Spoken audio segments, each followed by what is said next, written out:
কলকাতা হাইকোর্টের নির্দেশে চাকরি বাতিল হয়েছে প্রায় 26,000 জনের। সেই চাকরি বাঁচাতে মরিয়া রাজ্য। তারই জন্য আবারও এই নির্দেশকে চ্যালেঞ্জ করে সুপ্রিম কোর্টে মামলা দাখিল হয়েছে। সেই মামলার শুনানি রয়েছে সোমবার।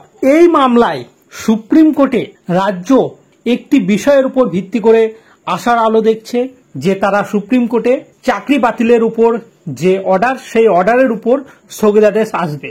তো কোন গ্রাউন্ড, কি সেই পয়েন্ট, যে পয়েন্টের উপর ভিত্তি করে চাকরি বাতিল না হওয়ার সম্ভাবনা রয়েছে, সেই তথ্যগুলি আজকে এই ভিডিওর মাধ্যমে আপনাদের সামনে তুলে ধরব। কলকাতা হাইকোর্টের নির্দেশে চাকরি বাতিল হয়েছে প্রায় 26,000 জনের। 26,000 চাকরি বাতিলের নির্দেশকে চ্যালেঞ্জ করে শীর্ষ আদালতের দ্বারস্থ হয়েছে এসএসসি। আগামী সোমবার যার শুনানি হওয়ার সম্ভাবনা আছে। চাকরি বাতিলের নির্দেশকে চ্যালেঞ্জ জানিয়ে সুপ্রিম কোর্টের দ্বারস্থ হচ্ছে বিভিন্ন শিক্ষক সংগঠন। পশ্চিমবঙ্গের মতো টাকার বিনিময়ে শিক্ষকের চাকরি পাওয়ার ঘটনা অনেক রাজ্যেই ঘটেছে। তারই মধ্যে উল্লেখযোগ্য একটি রাজ্য হচ্ছে হরিয়ানা।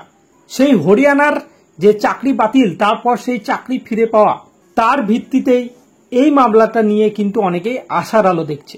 সেখানে শিক্ষক দুর্নীতি মামলায় প্রাক্তন মুখ্যমন্ত্রী ওম প্রকাশ চোতলার, তার বিরুদ্ধে শিক্ষকদের থেকে টাকা নিয়ে চাকরি দেওয়ার অভিযোগ উঠেছিল।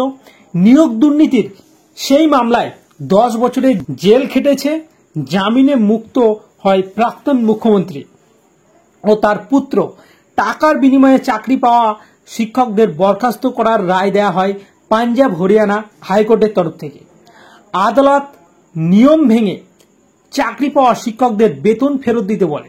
এরপর মামলা গড়ায় দেশের সর্বোচ্চ আদালত সুপ্রিম কোর্টে। হাইকোর্টের রায়ের বিরুদ্ধে সুপ্রিম কোর্টে দীর্ঘদিন আইনি লড়াইয়ের পর চাকরি রক্ষা হয় বরখাস্ত হওয়া শিক্ষকদের। শীর্ষ আদালত প্রথমে হাইকোর্টের রায়ের উপর স্থগিতাদেশ জারি করে।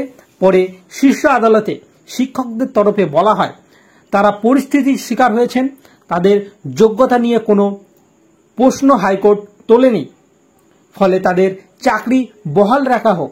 এই ঘটনাটি ঘটেছিল 2000 সালে। অভিযোগ ছিল মুখ্যমন্ত্রীর নির্দেশেই শিক্ষা দপ্তর মেরিট লিস্টের বদল ঘটিয়েছিল। সিবিআই তদন্ত শুরু করে শেষ পর্যন্ত মুখ্যমন্ত্রীর যোগ থাকার অভিযোগ প্রমাণিত হয়। 10 বছর জেল খেটে জামিনে মুক্ত পান প্রাক্তন মুখ্যমন্ত্রী ও তার পুত্র। তো সেই গ্রাউন্ডের উপর ভিত্তি করেই প্রায় 26,000 শিক্ষকের চাকরি পাওয়ার একটি আশার আলো দেখছে এ রাজ্য।